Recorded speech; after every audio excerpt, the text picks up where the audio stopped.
우리가 오늘 다니엘서 4장을 보는데요. 오늘의 말씀에서 우리가 집중적으로 봐야 될 그 말씀의 주제는 경고입니다. 사실은 느부갓네살 왕이 꾼 꿈을 통해서 성경이 오늘 말씀하려고 하는 핵심적인 주제 중에 하나가 경고의 말씀입니다. 경고. 느부갓네살이 오늘 말씀에 꿈을 또 하나 이야기를 하는데 꿈을 또 꾼 거예요.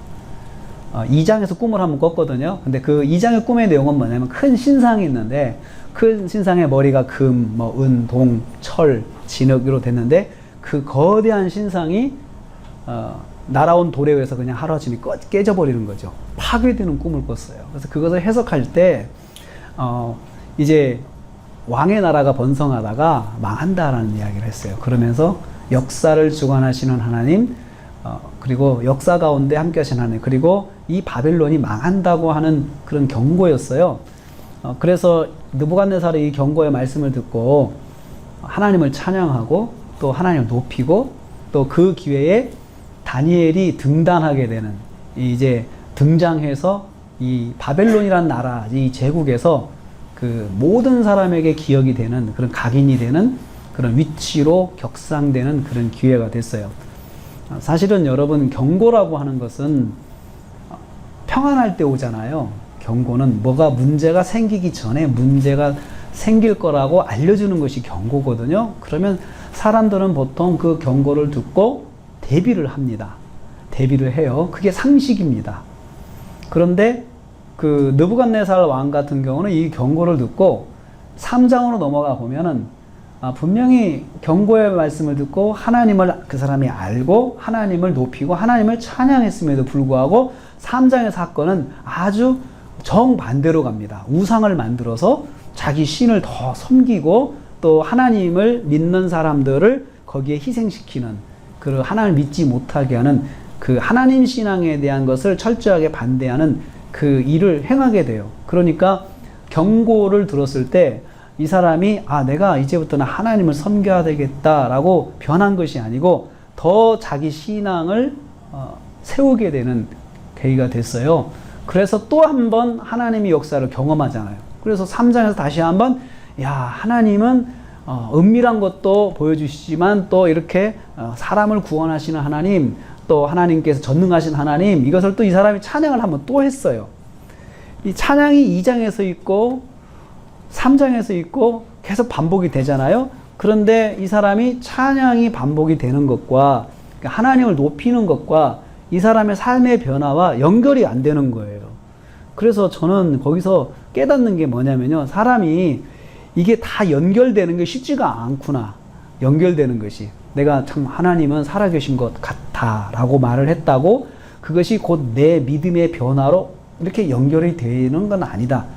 그럼 왜 그럴까? 왜 느부갓네살은 하나님을 높였는데 그 사람이 하나님을 믿는 신앙으로 바로 연결이 안 될까? 키는, 그 해석에 대한 키는 그 사람이 제국의 왕이라는 데 있습니다. 이게 제국의 왕이기 때문에 자기도 나름 힘이 있고 성취한 게 있고, 그리고 자기도 하나님처럼 신처럼 명령하면 그냥 다 움직이잖아요. 그러니까 그것을 내려놓고 자기가 하나님만 섬기는 신앙으로 변화되는 것은 쉽지가 않다. 특별히 성취한 사람들, 세상의 권력을 잡은 사람들, 이 사람들이 하나님을 만나는 것, 하나님께 대해서 우호적으로 생각하는 것과 하나님을 믿는 신앙은 다르다. 내가 하나님에 대해서 우호적인 표현을 하는 것과 믿음은 엄격하게 다른 거다 이거예요. 그걸 우리한테 보여주고 있어요. 그래서 그렇게 하나님 없는 삶으로 더 질주하게 되는데 또 한 번의 꿈이 와요. 이 꿈도 경고입니다. 그러니까 한 번의 경고에서 듣지 않으니까 두 번째 경고의 말씀이 오죠. 사람이 그런 것 같아요. 경고에 정신 차리는 사람이 많지가 않습니다. 그게 사람이죠. 경고를 들었을 때 정신을 차리면 되는데 그러지 않아요. 문제가 발생해야 그제야 정신을 차리죠. 그리고 그러면 하나님은 그때 되면은, 그때 정신을 차리면은 손실이 막 일어나면서 회복이 돼요. 손실이 일어나면서 이제 내가 믿음을 갖게 되고, 그리고 믿음을 가졌다고 해서 내가 손실된 부분이 다시 복구되는 건 아니에요. 그냥 손실은 손실로 흘러가고, 내가 믿음을 갖게 돼서 상처는 상처대로 안게 되고, 믿음은 믿음대로 다시 갖게 되는 그런 것을 볼 수가 있습니다. 경고를 듣지 않아서 노아 때 홍수 심판이 났습니다. 하나님도 홍수 심판 하시기 전에 노아를 통해서 경고를 하셨어요. 경고를 하셨어요. 그리고 그 경고를 길게 하셨어요. 방주를 지면서 경고하신 거예요. 방주가 곧 경고거든요. 너희들이 회개하지 않으면 이 방주가 사용될 날이 온다. 이게 방주를 지면서 준 메시지거든요. 그런데도 사람들은 방주를 보면서도 비웃었습니다. 왜 비웃었을까요? 날씨가 너무 좋으니까요. 그리고 홍수 이전에는 비바람이라는 것이 없었어요. 기온차가 있어야 기압차에 의해서 바람이 흘러가는 거잖아요. 그러니까 홍수 이전에는 지구 전체가 그 일정한 온도를 가지고 있었기 때문에 기압차가 없으므로 바람이 일지 않았습니다. 항상 그 지중해성 기후 같은 아주 온화한 그런 기후로 사람이 살기가 참 좋았죠. 그런다가 한 번도 겪지 않은 홍수 이야기를 한다든지 비 이야기를 하니까 사람들이 듣지 않는 거죠. 특별히 눈이 열려야 돼요. 귀가 열려야 되는데 듣지 않았습니다. 심판을 받았습니다. 소돔과 고모라도 사자를 통해서 경고했지만 듣지 않았어요. 사람들이 절대 듣지 않습니다. 경고는 사실은 누군가 정신을 차려야 돼요. 그 경고를 들은 사람이 바짝 뭔가 느끼는 게 있어야 경고는 경고 효과가 나는 거지. 경고는 그 느끼지 못하는 사람한테는 이건 우스운 소리밖에 되지 않습니다. 그래서 유황불로 심판을 받았습니다. 사사시대 수많은 경고가 있었지만 듣지 않아서 하나님께 징계받고 맞고 돌아오고 이런 것이 계속 이 순환이 반복되는 게 사사시대입니다. 이스라엘 백성들 하나님 말씀대로 살지 않다가 선지자를 통해서 경고했지만 그 선지자들을 죽이고 또 하나님 말씀을 듣지 않아가지고 결국은 나라가 망했어요. 그래서 다니엘이 바로 바벨론에 오게 된 것도 바로 그 나라가 망해서 그렇게 된 것입니다. 경고는 우리에게 주시는 은혜입니다. 그래서 경고는 보통 말씀으로 찾아옵니다. 성도들한테는 말씀으로 찾아오고 선포된 말씀을 듣다가 누가 그렇게 말한 건 아닌데 내 스스로가 그런 생각을 하게 되는 것이 경고예요. 그래서 그 본인이 깨닫지 못하면은 옆에서 알려줘야 되는데 옆에서 알려줄 때 잘못하면 정죄가 돼요. 정죄가 돼도 그러다 맞는다 그러면 기분 좋을 사람 한 사람도 없습니다. 그래서 그걸 스스로 깨달을 수 있도록 주변에서 도와줘야 됩니다. 경고는 또 사건으로 찾아옵니다. 사건으로 찾아와서 그 사건을 통해서 깨닫게 하는 거죠. 생활 속에 경험하는 사건을 통해서 경고를 발견할 수가 있어요. 사건 속에 하나님의 뜻이 있다는 거죠. 또 그러므로 내게 일어나는 모든 일 속에는 거기에는 다 뜻이 있어요. 우연은 하나도 없습니다. 성경에 우연은 없다고 그랬습니다. 공중에 날아가는 새도 그냥 떨어지지 않는다고 그래서 하나님의 계획과 섭리 속에 떨어지는 거다. 하나님의 간섭 속에 있다. 이게 성경의 말씀이에요. 우리는 예수 믿는 사람들은 그렇게 알고 있어요. 예수 믿는 사람들은 무슨 일이 일어나면 그것을 우연이다 절대 생각하지 않아요. 거기에 무슨 뜻이 있다 생각하고 하나님께서 내게 말씀하시는 것이 있다 생각하고 우리는 진지하게 생각해요. 그래서 솔로몬의 잠언에도 그렇게 말했어요. 공부할 때 어려울 땐 생각하라. 어려울 땐 생각하라. 그렇게 솔로몬이 우리한테 말을 하고 있습니다. 하나님의 뜻이 무엇인가 분별하는 시간을 갖고 그리고 결정을 해야 돼요. 우리한테 무슨 일이 있으면 우리 예수 믿는 사람들은 보통 기도 시간을 가져요. 성경을 보면서 기도하면서 하나님 제가 이 일을 통해서 뭘 알아야 됩니까? 제가 왜 이런 일이 일어났습니까? 하면서 우리가 생각하는 거죠. 니느웨 성의 선지자 요나를 하나님께 보내셔서 경고하셨어요. 근데 니느웨 성은 그 왕이 그 말을 듣자마자 전 나라에 선포했어요. 니느웨는 갈대아 지방. 그러니까 그 아수르죠. 아수르의 수도였는데 아수르 다음에 이제 바벨론이잖아요. 바벨론 다음에 페르시아잖아요. 이렇게 역사가 크게 이어지는데 이 아수르가 북쪽 이스라엘을 멸망시켰어요. 근데 하나님께서 북쪽 이스라엘이 멸망되기 전에 먼저 요나를 통하여서 그 아수르에 하나님을 알게 하는 그런 사건을 일으켰는데 그게 바로 요나의 선포예요. 요나가 메시지를 선포하자 놀라운 일이 일어났어요.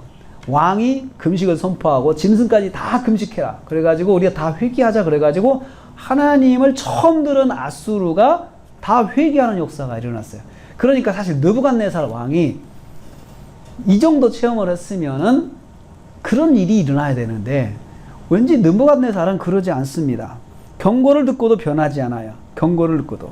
그 단지 자기 입으로 크신 하나님을 높이고 찬양했고 하나님을 알리는 일을 앞장섰음에도 불구하고 정작 자신은 하나님 앞에 무릎을 꿇지 않았어요.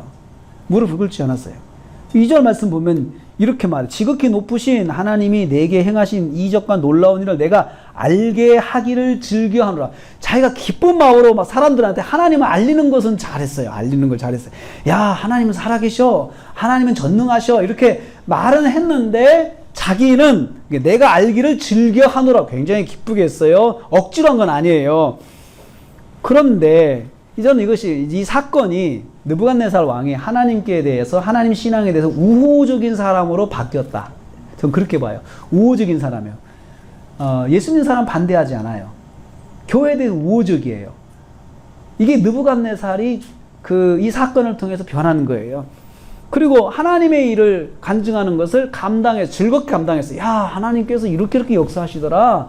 나한테 이렇게 말씀하시더라. 이것을 즐겁게 이야기를 했어요. 그리고 3절 말씀보다 하나님도 찬양을 했어요. 참으로 크도다 그의 이적이요. 참으로 능하도다 그의 놀라운 일이요. 하나님의 전능하심 찬양했고요. 하나님의 크신 힘을 찬양했고요. 또 그의 나라는 영원한 나라예요. 하나님의 나라가 영원한 것을 그가 그의 입으로 선포를 했어요. 그런데 이 말을 들으면 느부갓네살이 만 이 말을 했던 것이 아니고 많은 사람들이 우리 교회 안의 성도들이 사실 하나님을 찬양하는 내용이 바로 이거거든요. 눈만 감으면 정말 믿음이 좋은 사람의 찬양의 내용이에요. 그런데 느부갓네살은 이렇게 찬양하고도 하나님을 섬기고 예배했다는 말이 없어요. 예배했다는 말이 없어요. 5절 말씀, 4절 말씀 보세요. 내 집에서 편히 있고 내 궁에서 평강했다. 경고를 들으면 사람이 긴장해야 되잖아요.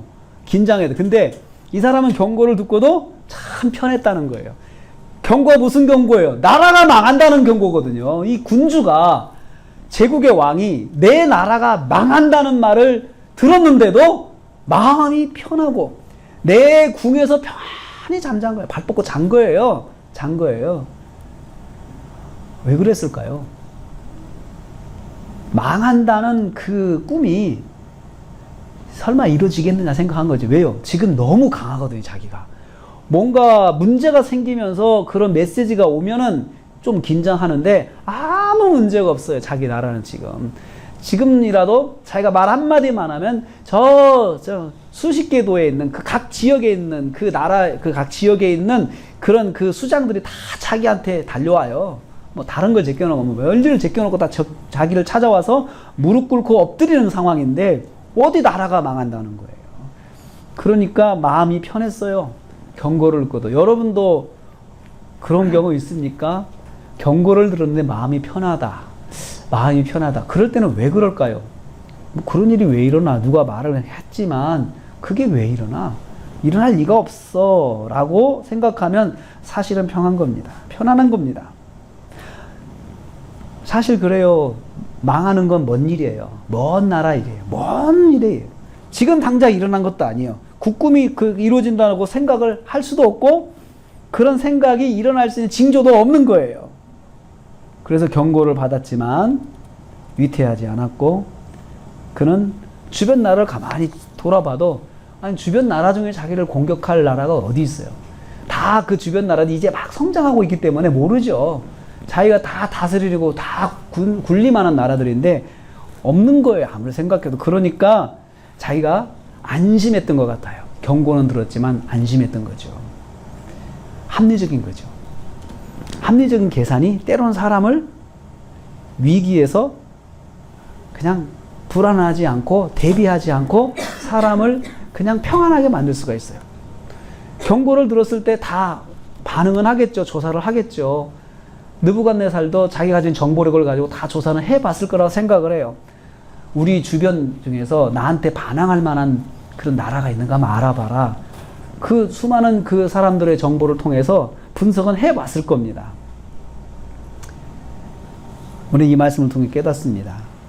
하나님께 우호적인 것과 믿음은 다르다는 것입니다. 우호적인 사람이 하나님의 은혜를 입는 것은 왜 그럴까요? 근데 우호적인 사람도 하나님 믿는 건 아닌데 우호적인 사람이 잘 돼요. 왜 그럴까요? 주변에 하나님을 믿는 사람이 있기 때문에 그래요. 느부갓네살이 그 은혜를 입었어요. 다니엘이 있었는데 다니엘을 느부갓네살이 이렇게 평가했어요. 거룩한 신들의 영이 있는 사람이다. 이 사람은 거룩한 신들의 영이 있는 사람이기 때문에 내가 가까이 두고 내 나라에서 2인자로 돼야 되겠다. 2인자로 세웠어요. 그래서 이 다니엘 덕분에 이 바벨론의 나라 자체가 통치가 안정적으로 이루어진 거예요. 그래서 그 다니엘에 대한 그 평가인 거룩한 신들의 영이 있는 자, 이 말이 3번 나와요. 오늘 말에서 3번. 8절, 9절, 18절. 그 다니엘을 이야기하면 딱 그렇게 보는 거예요. 다니엘 하면 저 사람은 거룩한 신들의 영이 있는 사람. 오늘로 말하면, 성경으로 말하면, 다른 이 신약으로 말하면 성령이 충만한 사람. 성령이 충만한 사람이야. 교회식 표현이죠. 성령이 충만한 사람이야. 성령이 충만한 사람은 하나님 말씀에 온전히 순종할 줄 아는 사람이에요. 어떤 일을 하다가 하나님의 말씀이다라고 하나님의 뜻이다 생각하면 싹 바꿔버릴 수 있는 사람이에요. 그걸 다 뒤집을 수 있는 사람이에요. 또 이것이 하나님의 뜻이 아니다 그러면은 자기가 지금까지 해왔던 것도 하나님의 뜻이 아니다 그러면 딱 뒤집을 수 있는 사람이 성령의 사람이에요. 성령의 사람은 하나님의 뜻이다를 우선순위로 둘 수 있는 사람이에요. 이 사람이 느부갓네살 옆에 있었어요. 그게 다니엘이었어요. 목숨 걸고 우상의 음식 안 먹었죠. 목숨 걸고 사자굴 들어가죠. 목숨 걸고 풀무불 들어가죠. 목숨 걸고 하나님을 믿죠. 이런 사람이 느부갓네살 옆에 있었어요. 그래서 그 사람이 우호적인 사람, 믿음은 없지만 우호적이면서 하나님의 은혜를 입었던 것입니다. 하나님은 이런 사람에게 언젠가는 경고의 말씀을 주십니다. 느부갓네살에게 하신 것처럼 경고를 하시는 거죠. 경고는 왜 경고하실까요? 하나님 믿으라는 거죠. 하나님 믿음으로 나오는 거죠. 그러니까 하나님께서 이렇게 경고하실 때는 2가지 방식을 써요. 첫째는 꿈을 통한 경고, 2번째는 말씀을 통한 경고예요. 이 꿈을 통한 경고는 믿음이 없는 사람이 받는 경우예요. 믿음이 없는 사람, 이 사람한테는 성경 말씀이 아무 의미가 없잖아요. 그런데 이 사람들한테는 보통 꿈을 통해서, 그리고 또 하나 사건을 통해서 비주얼하게 보여주는, 비주얼하게. 꿈과 사건을 통해서 비주얼하게 보여주시는데 느부갓네살이 바로 그 경우예요. 그래서 이 꿈을 통해서 보여줬는데 뭔가 심각한데 이게 너무나 생생해요. 근데 뭔가를 모르겠어요. 그렇게 해서 그 사람의 마음을 붙잡아 두는 거예요. 꿈으로 붙잡아 두는 거예요. 그래서 고민하게 만드는 거예요. 그리고 이 고민을 지혜로운 사람한테 물어보는 거예요. 누군가 상담을 하겠죠, 이제. 내가 이런 꿈 꿨는데 뭐냐. 안 믿는 사람은 점쟁이 찾아가죠. 내 꿈 꿨는데 이건 나 도저히 무슨 꿈인지 모르겠다라고 점쟁이 찾아가죠. 요즘에는 그 앱이 있잖아요. 해몽 앱 있잖아요. 기본적으로. 자다가 무슨 꿈을 꿨는데 그게 뭐지? 용이 나왔는데 그게 뭐지? 용 치면 다 나와요. 그래서 복권 사라. 이렇게 나오죠. 그렇게 하면, 좋은 꿈이다. 라고 하죠. 그런데, 느부갓네살 왕은 이 꿈을 통해서 경고를 하시면은 보통 긴장해서 내가 하나님 믿어야 되겠다. 해석까지 들었잖아요. 그러면 하나님 믿어야 되겠다. 엎드려야 되는데 안 갔어요. 말씀을 통한 경고는 믿는 사람에게 주십니다. 신앙생활 하는 사람들한테는 말씀을 통한 경고예요. 말씀을 통한 경고는 오디오예요. 보통 오디오예요. 그리고 띵킹이에요. 생각이에요. 말씀을 들으면 어떤 성경을 그림으로 볼 때가 있죠. 그렇죠? 근데 그 말씀이 하나님께서 어떻게 인도하시냐면 그 말씀을 들었는데 상황이 다르고 환경이 다른데 꼭 그 말씀이 또 오는 거예요. 어디에서. 하나님 안 믿는 사람들하고 교제를 하는데 그 하나님 안 믿는 사람을 만나서 저녁을 먹고 있는데 그 사람이 한마디 툭 던지는데 꼭 성경에 있는 말씀에 그 어휘를 그대로 던지는 거예요. 근데 그 사람이 나 들으라고 한 건 아니에요. 근데 그 사람이 또 내가 들었던 주제의 말씀을 툭 던지는 거죠. 말씀으로 하나님께서 경고하시는 거예요. 또 내가 뭐 드라마를 보는데 드라마에서 어떤 대사가 툭 나한테 오는데 그게 내가 들었던 주제 말씀하고 탁 연결이 또 되는 거예요. 누가 시킨 것도 아닌데 그걸 일부러 하기도 어려운데 내가 그 말을 들으면서 이건 나한테 주시는 것이다. 그 말이 또 들어오네 하고 자꾸 반복적으로 해서 듣기 싫은데 자꾸 들려와요. 경고예요. 또 개인 경건의 시간을 큐티를 통해서 말씀을 받는데 또 그 말씀이에요. 설교를 극동방에서 들었는데 또 그 말씀이에요. 경고예요. 그럼 그 사람 말할 것도 없어요. 그런데 그것을 가끔씩 상담하러 오시는 분이 있어요. 목사님, 제가 참 큐티하다 이런 말씀 들었어요. 설교를 통해 이런 말씀 들었는데 자꾸 들려오는 그게 뭐예요? 물을 필요가 없어요. 이미 알고 있어요, 본인이 답을. 근데 목사님이 아니다라고 소리를 해주시면 너무 좋겠어요. 근데 그건 뻔하거든요. 근데 그럴 때는요, 참 곤란해요. 그럴 때 참 그 말을 해주기가. 그러니까 느부갓네살 왕의 주변에 있는 사람들이 감히 말을 못하는 거라는 생각을 해요. 망한다 말을 못하는 거예요. 그 지혜자들이. 그런데 여러분, 이 꿈이 보면은, 이 꿈을 딱 꾸고 나서 이 사람이 한 꿈을 꾸고 그로 말하면 내가 두려웠다. 그리고 내가 고민을 했다. 이 사람도 뭔가를 느끼는 거죠. 느끼는데 구체적으로 자기가 생각하기가 힘든 거예요. 그리고 이 꿈을 이제 10절부터 설명을 하잖아요. 큰 나무가 하나 있었어. 큰 나무. 그 꿈이 자기가 이제 해석 하기 전 하라고 도와주는 큰 나무가 있어. 그 나무가 엄청나게 크다. 근데 계속 자라는 거예요. 나무가 계속 자라가지고 하늘 끝까지 나무가 찌르고 올라가는 거야. 그리고 그 가지, 그 잎새 엄청나. 가지가 자라서 경고해서 막 뭐가 매달려도 부러지지를 않아. 그리고 하늘까지 닿았어. 그리고 그 나무를 세상 어느 곳에서 보더라도 보여. 그 정도야. 나무가 그렇게 큰 거야. 우리 롯데타워가 서울 어디서 보든 다 보이잖아요. 지금 보면은 웬만하면 다 보이거든요. 그래서 롯데타워에 희끗하게 보이면은 오늘 날씨 안 좋다, 뭐가 꼈다, 미세먼지 꼈다, 보통 알잖아요. 그런 것처럼 나무가 높이 올라갔어요. 그리고 보면은 잎사귀는 너무 아름다워서 열매가 많이 맺어 있어서 만민이 그래서 먹을 것을 다 먹어도 돼. 그 나무 하나에 다 매달려서 먹어도 돼. 들짐승들이 그늘 아래 다 누리고 있어. 그걸 다 봤어요. 그 나무가 엄청나게 큰 거죠. 공중에 나는 새가 거기에 다 와서 그 나무 하나에 다 깃들고 짓고 살고 있는 거야. 먹고 살고 있는 거야. 육체를 가진 모든 것이 거기에서 다 그 그늘 아래서 다 먹고 살아. 그런데 13절에 보니까 한 술찰사, 한 거룩한 자가 내려와서 한마디를 하는데 이거 다 그냥 파괴시켜버려라. 파괴시켜버려. 이게 불길한 꿈이죠. 파괴시켜라. 그러나 그루터기만 남겨놔라. 그래 그루터기에다 쇠사슬을 묶어놓고 그래 그 노줄로 묶어가지고 그리고 그것을 그냥 풀 가운데 그냥 던져버려. 그러면 짐승이 같이 살고 짐승처럼 살고 이 사람 7대를 짐승처럼 이 그루터기가 지낼 것이다 라고 했어요. 그래서 그러면서 17절 말씀에 이 꿈의 목적도 나와요. 이 꿈의 목적은 알게 하는 데 있어요. 세상 사람들이 이 거룩한 자가 지극히 높으신 분이 나라를 다스리고 세상을 다스리고 자기 뜻대로 온 세상을 주관한다는 것을 알게 하기 위해서 이 꿈을 줬다. 그런데 여러분, 이 꿈과 첫 번째 꿈과 비교를 해보세요. 첫 번째 꿈도 그렇잖아요. 큰 신상이 있는데 이게 하루아침에 날아갔어. 큰 나무가 있는데 하루아침에 이것도 다 날아갔어. 공통점이 있잖아요. 그렇죠? 그러면 사람이 지혜로우면 이 공통점을 연결을 해봐야 될 거 아니에요. 연결해서 이것도 비슷한 꿈이구나. 망한다는 꿈이구나 이것도. 그러면 이 정도 2번 반복해서 들었으면 사람이 바짝 엎드려야 되잖아요. 하나님께서 원하시는 것은 무엇이냐? 2번이 반복되면 결판을 내라는 거예요. 결판을 내라.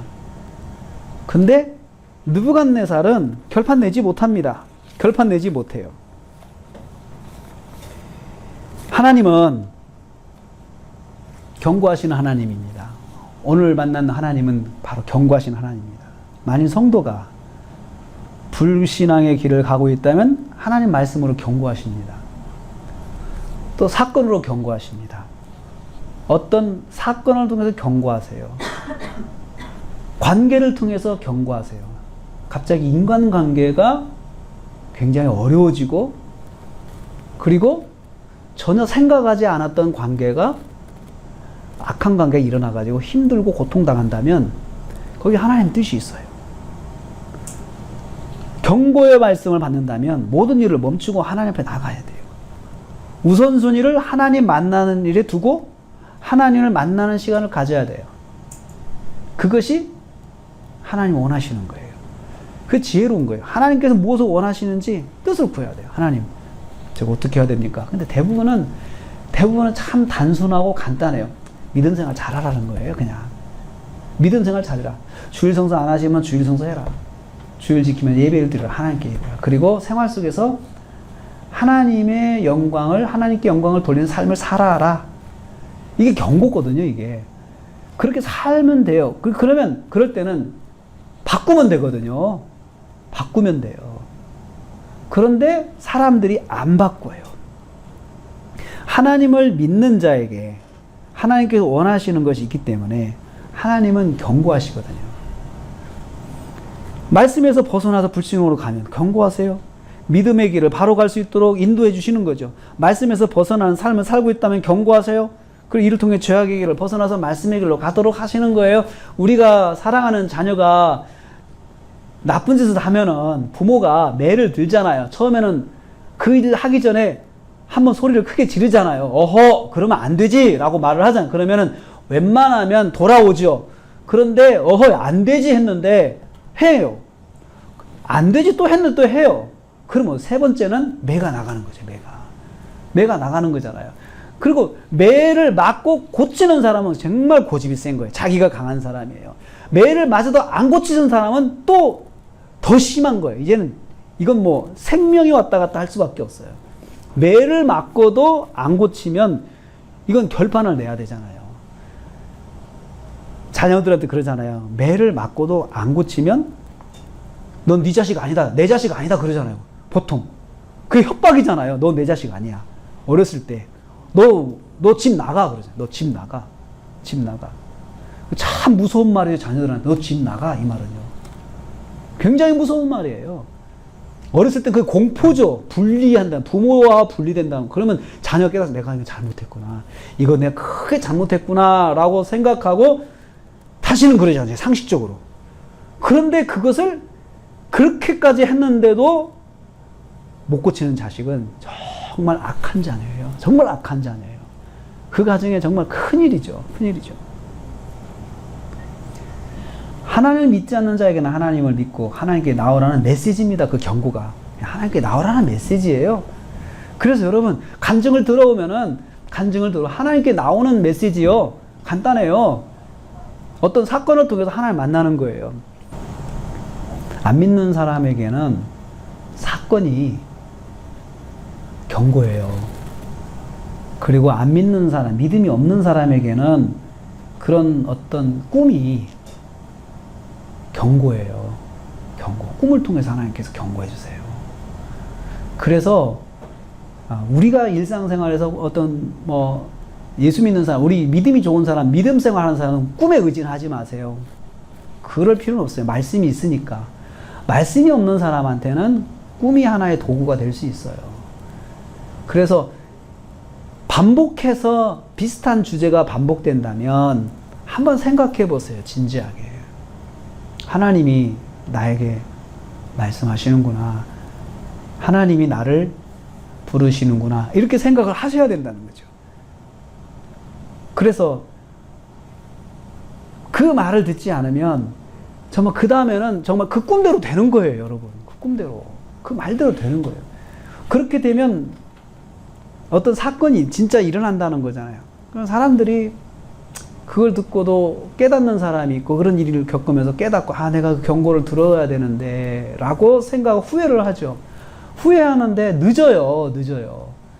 바벨론이 망한 다음에 후회한들 무슨 소용이 있어요. 이미 다 끝났는데 이스라엘 백성들이 후회를 했어요. 망하고 나서.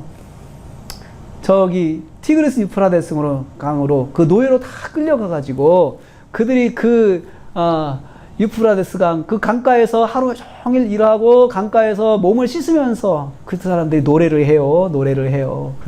그게 바로 그 유명한 오페라 히브리 노예들의 합창이에요. 그게 그 합창의 주제는 후회예요. 후회. 잘할 걸. 우리가 잘할 걸. 그런데 후회한들 그때 히브리 강가에서 그 유프라데스 티그리스 강가에서 그들이 모여서 기도회를 한들 나라가 다시 돌아오는 건 아니에요. 이미 망한 나라는 흘러가는 거예요. 다시 하나님께서 그루터를 통해서 새로운 일들을 이루어 가시는 거지 뭔가 다시 복구되는 건 아니란 말이죠. 혹시 마음에 경고의 음성이 들리십니까? 경고의 음성이? 돌아서십시오. 그리고 결단하십시오. 그리고 바로 하나님 만나십시오. 하나님, 제가 이런 자꾸 생각이 드는데 제가 어떻게 해야 합니까? 어떻게 해야 됩니까? 하나님 믿으라는 거죠. 그러면 왜 내가 하나님 믿어야 됩니까? 하나님 영광을 위해서 네가 할 일이 있다. 그렇게 말씀하는 거예요. 대부분 그렇게 가요. 대제국의 왕인 느부갓네살을 하나님께서 고민하게 만들고 번민하게 만드셨어요. 아무리 높은 사람이라도 고민하고 번민할 수 있는 일들이 있다는 거예요. 어떤 문제를 만나면 그럴 수밖에 없다는 거죠. 그 사람들에게는 그 사람들만의 그 차원의 고민과 번민이 있는 거예요. 꿈을 통해서.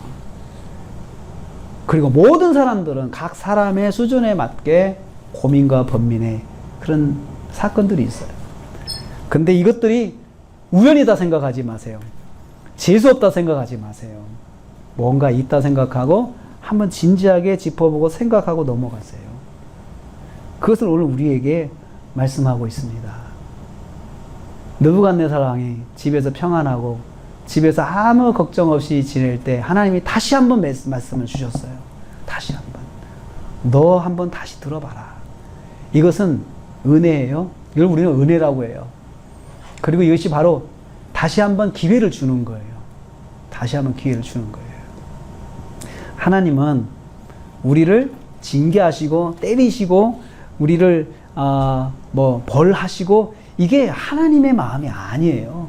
하나님의 마음은 사랑과 은혜예요. 그리고 우리한테 한 번 더 기회를 주시고 그리고 우리가 하나님 잘못했습니다. 그러면 또 하나님의 은혜를 베푸시는 분이 바로 하나님이에요. 그걸 구약에서는 헤세드라고 하는 말을 사용해요. 헤세드. 오늘 저와 여러분이 혹시 삶에서 말씀으로 주시는 경고가 있다면 귀를 기울여야 돼요.